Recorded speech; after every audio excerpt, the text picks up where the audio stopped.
साथियों, law order and civil rights YouTube channel में आपका स्वागत है, अभिनंदन है। साथियों, रोज की भांति आज 2 मार्च 2019 को दोपहर 12:30 बजे आपके लिए लेकर आए हुए हैं मोस्ट इम्पॉर्टेंट करंट अफेयर्स 2019। साथियों, आप बहुत इंतज़ार करते हैं 12:30 बजे के प्रोग्राम में और हम इसके लिए धन्यवाद ज्ञापित करते हैं आप सभी स्टूडेंट्स को। ये हमारा प्रयास रहता है कि 12:30 बजे हर हालत में ये जो आपका करंट अफेयर्स का जो 20 क्वेश्चंस हैं वो अपलोड हो जाए, और साथ ही साथ हम आपको जो है ये एक सुविधा भी दे रहे हैं ताकि आप प्रश्न चले और उसका उत्तर भी आप स्वयं तत्काल दें, ताकि आप देख सकें कि आपको कितना जानकारी है। ये हमारी प्रयास है और ये प्रयास आपको ठीक लगता है तो ज़रूर लाइक कीजिएगा, ताकि आपके लाइक के आधार पर हम सबल हों और हम जो है इसी तरह से सेवाएं प्रदान करते रहें आप सभी को। साथियों, ये हमारी प्रयास है कि आप एक बेहतर से बेहतर नागरिक के साथ साथ बुद्धिमान बने और आप जो भी एग्जामिनेशन दें, इन एग्जामिनेशन में जो प्रश्न पूछे जाएंगे और इन्हीं में से ही पूछे जाए, ये प्रयास रहता है। क्वेश्चन सिलेक्शन के साथ साथ हम जो छोटे छोटे बातें जो एक्सप्लेन करते हैं वो इम्पॉर्टेंट है। आइए हम सीधा चर्चा करते हैं क्वेश्चन नंबर 1 पर। इस्लामी सहयोग संगठन का सत्र कहाँ आयोजित हुआ? इस्लामी सहयोग संगठन का सत्र कहाँ आयोजित हुआ? सिंगापुर में, अबू धाबी या बीजिंग या कतार? आपको जो है सही आंसर चुनना है। सिंगापुर, अबू धाबी, बीजिंग या कतार कहाँ आयोजित हुआ?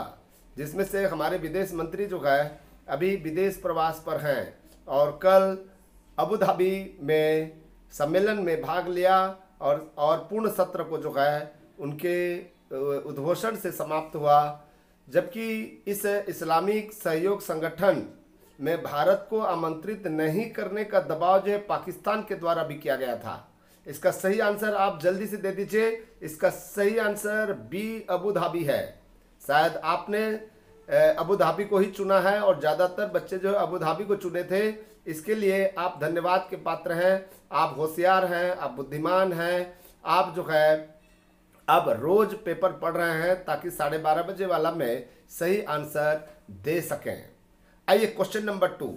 इस्लामी सहयोग संगठन का मुख्यालय कहाँ स्थित है? सऊदी अरब में, इजराइल में, अफगानिस्तान में या म्यांमार में? कहाँ पर है इसका जो मुख्यालय है वो कहाँ पर है? शायद आपने इसका सही आंसर इजराइल तो नहीं चुन रहे हैं, अफगानिस्तान या म्यांमार। इसका सही आंसर क्या होना चाहिए? कौन सा है? सऊदी अरब है। सऊदी अरब है। आप पूर्ण रूप से कह सकते हैं कि सऊदी अरब है। लिख के भेजिए कि सर सऊदी अरब ही है इसका आंसर। तो हम आपको बता रहे हैं सऊदी अरब ही है इसका सही आंसर जो है। आपने सही आंसर चुना है सऊदी अरब को, इसका संबंध सऊदी अरब से है। Question number 3। CSIR के संस्थापक निर्देशक कौन थे? CSIR जिसका जो नेट का एग्जामिनेशन होता है CSIR के द्वारा लिया जाता है, तो CSIR जो विज्ञान और टेक्नोलॉजी से संबंधित है, तो इसके जो संस्थापक निर्देशक कौन थे? सर CV रमन, शांति स्वरूप भटनागर, जवाहरलाल नेहरू या CV वेंकट रमन? कौन थे इसके संस्थापक निर्देशक? सही आंसर जल्दी से दे दीजिए।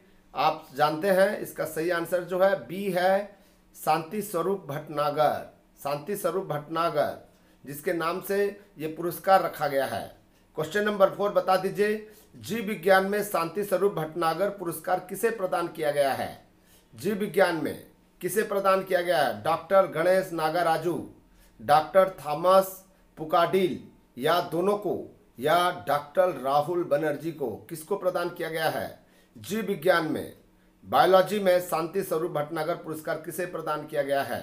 ए को, बी को या सी दोनों को, या फिर डी राहुल बनर्जी को? आपको हम बता दें, यहाँ पर जो डॉक्टर राहुल बनर्जी है, डॉक्टर राहुल बनर्जी को रसायन विज्ञान में मिला हुआ है। याद रखिएगा, इसको भी नोट कर लीजिएगा। डॉक्टर राहुल बनर्जी को रसायन विज्ञान में मिला हुआ है और डॉक्टर गणेश नागाराजू और डॉक्टर थॉमस पुकाडिल को संयुक्त रूप से जीव विज्ञान में शांति स्वरूप भटनागर पुरस्कार मिला है, यानी कि इसका ऑप्शन सी सही है। आइए क्वेश्चन नंबर 5 देखते हैं। चिकित्सा विज्ञान में भटनागर पुरस्कार किसे दिया गया है? भटनागर से तात्पर्य शांति स्वरूप भटनागर है। चिकित्सा विज्ञान में भटनागर पुरस्कार किसे दिया गया है? Doctor Ganesan Subramaniam, doctor Aditi Sen, doctor Amit Kumar या डी डॉक्टर पार्थ सारथी। इसका सही ऑप्शन आपको चुनना है। ध्यान रखिएगा, ये आपका जो डॉक्टर अदिति सेन है, इनको भौतिकी विज्ञान में ये पुरस्कार दिया गया है। डॉक्टर अमित कुमार को गणितीय विज्ञान में मिला हुआ है। डॉक्टर पार्थ शास्त्री को सामुद्रिक विज्ञान में मिला हुआ है, लेकिन चिकित्सा विज्ञान में डॉक्टर गणेशन सुब्रमण्यम को मिला हुआ है। इसका मतलब ए सही आंसर है।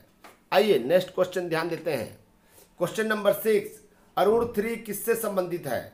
अरुण 3 किससे संबंधित है? पनबिजली परियोजना से, या बी सुरक्षा परियोजना से, या सी पर्यावरण परियोजना से, या डी बांध परियोजना से। अरुण 3 के बारे में आपको बताना है।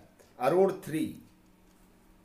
3 के बारे में बताना है। पनबिजली परियोजना, सुरक्षा, पर्यावरण परियोजना या बांध परियोजना। इसका सही आंसर आपने चुन लिया है, तो हम आपको बताते हैं इसका सही आंसर पनबिजली परियोजना है। ये नेपाल के साथ 1236.13 करोड़ 1236.36 करोड़ के निवेश प्रस्ताव पारित किया गया है और ये सतलुज जल विद्युत निगम के देखरेख में ये कार्य संपादित किया जाएगा। याद रखिएगा, सतलुज जल विद्युत निगम के देखरेख में ये किया जाएगा। इसका सही आंसर ये ए पनबिजली परियोजना है। क्वेश्चन नंबर 7, FAME-2 क्या है? FAME-2 क्या है? इलेक्ट्रॉनिक वाहन, घरेलू उत्पाद, कोसा उत्पाद या पंचक्की परियोजना। परियो लिखा है, ये वो परियोजना है। इसका सही आंसर आप चुन लिए हैं। ए को ज़्यादातर बच्चे ने चुना है। इसका मतलब है इलेक्ट्रॉनिक वाहन से संबंधित है। 10,000 करोड़ रुपए मंजूरी की है और इलेक्ट्रॉनिक और हाइब्रिड वाहनों की तेजी में बढ़ावा देने के लिए 10,000 करोड़ रुपए द्वितीय पाली में दिया गया है। द्वितीय खेप में ये जारी किया गया है। ये FAME-2 जो है इलेक्ट्रॉनिक वाहन से है। क्वेश्चन नंबर 8, तेजस रेलगाड़ी कहाँ से कहाँ तक चलेगी? तेजस रेलगाड़ी कहाँ से कहाँ तक चलेगी? मदुराई टू दिल्ली, मदुराई चेन्नई एगमोर, या मदुराई पुणे, या मदुराई कन्याकुमारी। सही आंसर आपको देना है। ए सही है, बी सही है, सी सही है या डी सही है? कौन सा आंसर सही है? शायद आपने इसका सही आंसर चुन लिया है और मैं आपको बताता हूँ इसका सही आंसर बी है, मदुराई टू चेन्नई एगमोर के लिए है ये। और हमारे प्रधानमंत्री जी नरेंद्र मोदी जी इसका जो है कल उद्घाटन किए हैं। क्वेश्चन नंबर 9, भारत में दिव्यांग खेलकूद केंद्र कहाँ खोले जाएंगे? भारत में दिव्यांग खेलकूद केंद्र कहाँ खोले जाएंगे? झांसी, ग्वालियर, भोपाल या बनारस? कहाँ खोले जाएंगे? झांसी, ग्वालियर, भोपाल या बनारस? इसका सही आंसर आप जल्दी से दे दीजिए। बनारस है क्या, या भोपाल या ग्वालियर या झांसी? इसका सही आंसर है बी ग्वालियर में खोला जाएगा। क्वेश्चन नंबर 10, अमेरिका तालिबान वार्ता कहाँ आयोजित हुई? अमेरिका तालिबान वार्ता कहाँ आयोजित हुई? सिंगापुर, दोहा, काबुल या वाशिंगटन डीसी?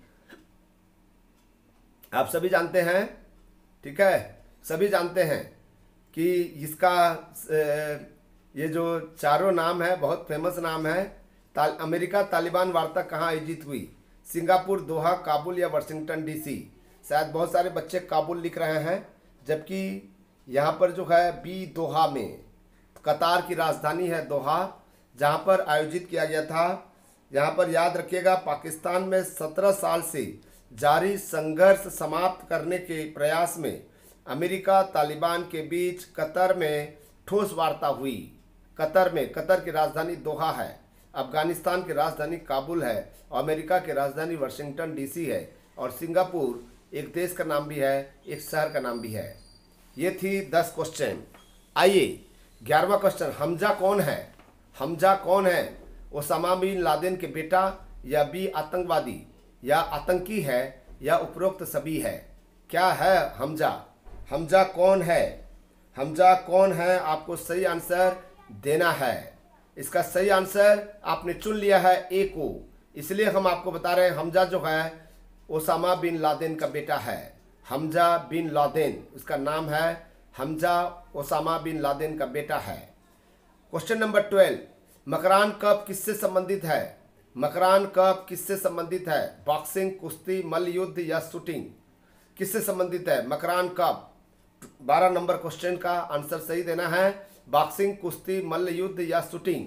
इसका सही आंसर है ए बॉक्सिंग। बॉक्सिंग में कल जो है भारत ने जो है स्वर्ण पदक जीता है, इसलिए मकरान कप जो है बॉक्सिंग से जुड़ा हुआ है।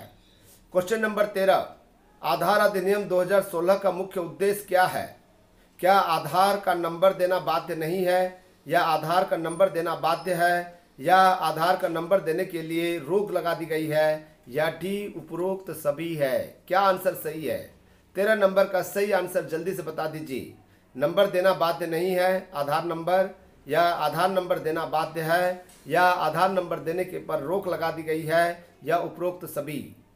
ठीक है, इसका सही आंसर आपने चुना है, शायद आपने बी को चुना है, लेकिन इसका सही आंसर जो है ए सही है। नंबर देना बाध्य नहीं है आधार नंबर देना। ये क्वेश्चन नंबर 13 का सही आंसर जो है ए है। क्वेश्चन नंबर 14 यानी कि 14 नंबर क्वेश्चन, शून्य भेदभाव दिवस कब मनाया गया? शून्य भेदभाव दिवस कब मनाया गया? 2 मार्च को, 1 मार्च को, 28 फरवरी को, या 1 अप्रैल को?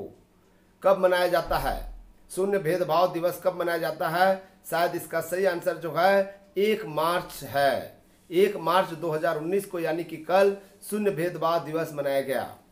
क्वेश्चन नंबर 15, आरबीआई ने टास्क फोर्स का गठन क्यों किया है? आरबीआई ने टास्क फोर्स का गठन क्यों किया है? क्योंकि ऑफशोर मार्केट की जांच करना है, क्योंकि नकली नोट की जांच करना है, सी मुद्रास्फीति की जांच करना है, या डी उपरोक्त सभी है? आरबीआई ने टास्क फोर्स का गठन क्यों किया है? क्यों किया है? क्योंकि ऑफशोर मार्केट की जांच करना है। ए ऑप्शन सही है। ए ऑप्शन सही है। दोस्तों आइए हम कुछ क्वेश्चन और देख लें। यहाँ पर केवल 5 क्वेश्चन बचा है। मुक्तेश कुमार परदेसी को किस देश के उच्चायुक्त नियुक्त किया गया है?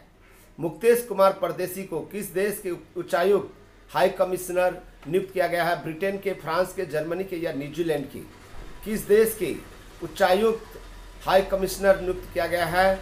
इसका सही आंसर आप सभी लोग डी दे रहे हैं, तो ये डी आंसर सही है। न्यूजीलैंड के, न्यूजीलैंड में नियुक्त किया गया है। क्वेश्चन नंबर 17, NIUM की आधारशिला कहाँ रखी गई है? AIUM नियम की आधारशिला कहाँ रखी गई है? भोपाल में, नागपुर में, गाजियाबाद में, या आगरा में? कहाँ कहाँ कहाँ कहाँ? गाजियाबाद, आगरा, या नागपुर, या Bhopal? Bhopal, Nagpur, Ghaziabad, Agra?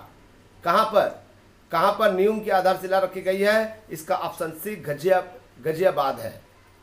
Question number 18, Charles का नियम संबंधित है परम ताप, परम दाब, परम गैस, या स्थिर दाब? कौन सा आंसर सही है? चार्ल्स का नियम परम ताप, परम दाब, परम गैस, या स्थिर दाब? इसका सही आंसर आपने जो है ए बता रहे हैं परम ताप। इसका मतलब है कि परम ताप ही सही आंसर है, परम ताप। क्वेश्चन नंबर 19 यानी कि प्रश्न संख्या 19 है, निष्क्रिय गैसों का गलनांक होता है? निष्क्रिय गैसों का गलनांक होता है उच्च, निम्न, या कभी उच्च कभी निम्न? क्या आंसर सही है? निष्क्रिय गैसों का गलनांक होता है उच्च निम्न, या कभी उच्च कभी निम्न? इसका सही आंसर आपको चुनना है साथियों।